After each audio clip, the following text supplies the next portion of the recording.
बच्चों, कैसे हैं आप सब। आशा करती हूँ कि आप सब स्वस्थ होंगे, मस्त होंगे और अपनी पढ़ाई में व्यस्त होंगे।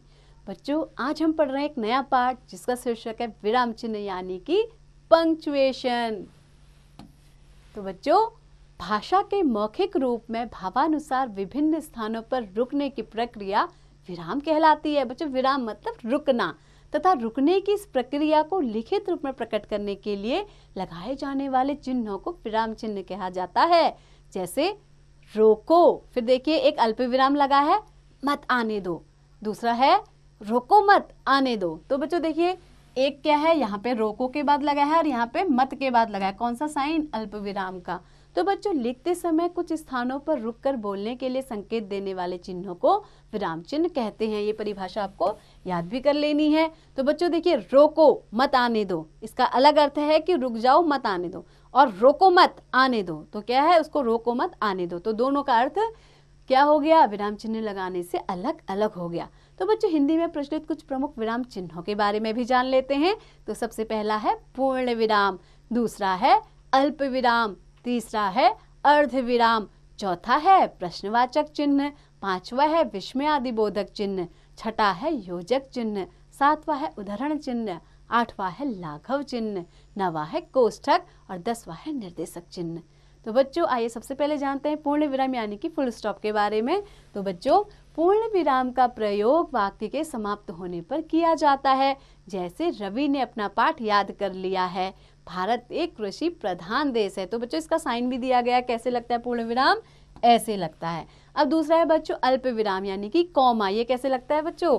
ये ऐसे लगता है। तो बच्चों, वाक्य के बीच में जहां बहुत कम समय के लिए रुकना पड़ता है वहां अल्प विराम का प्रयोग किया जाता है। जैसे कविता, देखिए फिर अल्प विराम लगा है, कविता, निशा और रीमा सहेली हैं, यहाँ आओ, फिर अल्प विराम है, इस किताब को वहां रख दो। अब बच्चों, हम जानते हैं अर्धविराम यानी कि सेमीकोलन के बारे में। तो बच्चों, जो सेमीकोलन है कैसा होता है? एक बिंदी और एक फिर अर्धविराम, है ना। अब क्या है कि इस वाक्य में अल्प विराम की अपेक्षा कुछ देर ज्यादा रुकना पड़ता है, तब अर्धविराम का प्रयोग किया जाता है। जैसे रात बीती, देखिए फिर अर्धविराम लगा है, सवेरा हुआ, फिर अर्धविराम लगा है, चिड़िया चहचहाने लगी। अगला उदाहरण, रात्रि का समय था बच्चों, फिर अर्धविराम लगा है, बादल गरज रहे थे, फिर हमने अर्धविराम लगाया, बिजली चमक रही थी और वर्षा हो रही थी। बच्चों, इसका प्रयोग दो वाक्यों को क्या करते हैं, जोड़ने के लिए भी करते हैं, है ना। दो वाक्य जब हमने लिखे उनके बीच में भी हम अर्धविराम का प्रयोग कर देते हैं। ऐसे ही अगला है बच्चों प्रश्नवाचक चिन्ह। तो बच्चों, इसमें क्या है, वाक्य में प्रश्न का बोध कराने के लिए वाक्य के अंत में प्रश्नवाचक चिन्ह यानी कि क्वेश्चन मार्क लगाया जाता है। तो बच्चों, जैसे आपको इसका साइन पता ही होगा कि क्या आपका नाम क्या है और क्या तुम कल चेन्नई आओगे। अगला चिन्ह है बच्चों विस्मयादिबोधक चिन्ह यानी कि मार्क ऑफ एक्सप्लेनेशन, इसको हम ऐसे लगाते हैं। तो बच्चों, विस्मयादिबोधक चिन्ह का प्रयोग आश्चर्य के भावों को प्रकट करने के लिए विस्मय दर्शाने वाले शब्दों के अंत में किया जाता है। जैसे अरे यह क्या हो गया, वाह कितना सुंदर दृश्य है। तो बच्चों, अगला है योजक चिन्ह यानी कि हाइफन। हाइफन का हम कैसे चिन्ह लगाते हैं? ऐसे। इस चिन्ह का प्रयोग समान या विपरीत अर्थ वाले शब्दों के बीच में किया जाता है। जैसे मीरा और रवि सगे भाई बहन है, देखो भाई और बहन के बीच में लगा है कि योजक चिन्ह। ऐसे ही अगला उदाहरण है, मुझे कढ़ी चावल बहुत पसंद है। तो बच्चों, कढ़ी और चावल के बीच में भी क्या लगा है? योजक चिन्ह या हाइफन। अगला है बच्चों उदाहरण चिन्ह यानी कि जिसको बोलते हैं कोटेशन मार्क। ये कैसे लगते हैं बच्चों? 2 कॉमा यहाँ से और 2 कॉमा यहाँ से, इनके बीच में कोई भी बात या कथन लिखा जाता है। उदाहरण चिन्ह, इस चिन्ह का प्रयोग किसी कथन या परिभाषा को मूल रूप में उद्धृत करने के लिए किया जाता है। उदाहरण चिन्ह 2 प्रकार के होते हैं, इकहरा उदाहरण चिन्ह और दोहरा उदाहरण चिन्ह। तो बच्चों, जो इकहरा होता है उसमें 1 कॉमा ऐसे आता है और दोहरे उदाहरण चिन्ह में 2-2 कॉमा आते हैं। तो बच्चों, पहले इकहरा उदाहरण चिन्ह, किसी विशेष व्यक्ति, लेख, पुस्तक के शीर्षक या किसी लेखक अथवा कवि के उपनाम में इकहरा उदाहरण चिन्ह प्रयोग किया जाता है।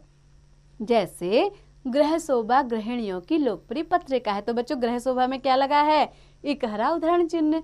ऐसे ही रामधारी सिंह दिनकर हिंदी के महाकवि थे, इसमें दिनकर में क्या लगा है? इकहरा उदाहरण चिन्ह। ऐसे ही बच्चों दोहरा उदाहरण चिन्ह, किसी व्यक्ति के कथन अथवा पुस्तक के किसी वाक्य को बिना परिवर्तन के लिखने के लिए दोहरा उदाहरण चिन्ह प्रयोग किया जाता है। जैसे हमारे प्रधानमंत्री ने कहा। तो बच्चों क्या कहा था? कश्मीर भारत का अभिन्न अंग है। तो इसमें क्या है? दोहरा उद्धरण चिन्ह लगा है। तुम मुझे खून दो, मैं तुम्हें आजादी दूंगा। तो ये उनके द्वारा कहा गया कथन था, इसे हम दोहरे उद्धरण चिन्ह के अंदर रखते हैं। ऐसे ही बच्चों अगला है लाघव चिन्ह यानी कि मार्क ऑफ एब्रीविएशन। तो ये कैसे होता है बच्चों? एक शून्य की तरह।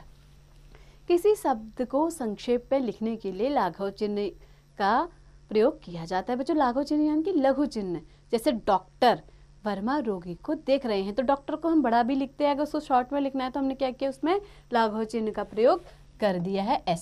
ऐसे ही पंडित को हम पूरा लिखते हैं, लेकिन यहाँ पे छोटा लिखने के लिए लाघव चिन्ह लगा के उसको छोटा कर दिया कि पंडित जवाहरलाल नेहरू देश के प्रथम प्रधानमंत्री थे।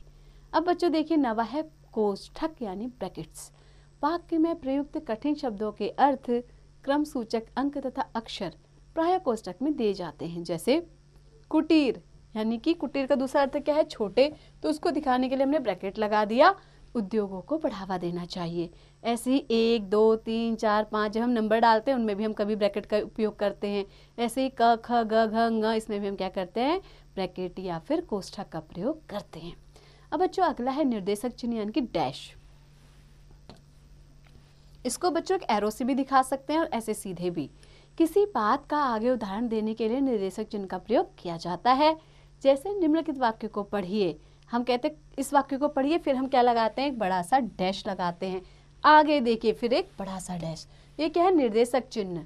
तो हाइफन और इसमें अंतर होता है, हाइफन बहुत छोटा होता है और ये लंबा यानी बड़ा होता है। आइए दोहराएं। बच्चों आइए इस पाठ का एक बार दोहराव भी कर लेते हैं। हमने क्या क्या सीखा? भाषा के लिखित रूप में ठहराव, रुकना के लिए लगाए जाने वाले चिन्हों को विराम चिन्ह कहते हैं। हिंदी भाषा में कई प्रकार के विराम चिन्ह प्रयोग किए जाते हैं, जैसे पूर्ण विराम, अल्प विराम, अर्ध विराम, प्रश्नवाचक चिन्ह, विस्मयादिबोधक चिन्ह, योजक चिन्ह, उद्धरण चिन्ह, लाघव चिन्ह, कोष्ठक तथा निर्देशक चिन्ह। पूर्ण विराम का प्रयोग वाक्य के समाप्त होने पर किया जाता है। आश्चर्य के भावों को प्रकट करने वाले वाक्यों में विस्मयादिबोधक चिन्ह लगाया जाता है। उदाहरण चिन्ह 2 प्रकार के होते हैं, एक हरा उदाहरण चिन्ह तथा दोहरा उदाहरण चिन्ह। तो बच्चों आशा करती हूँ कि आपको ये विराम चिन्ह पाठ अच्छे से समझ में आ गया होगा। जो निरंतर पढ़ते रहिए और इसका अभ्यास बार बार कीजिए।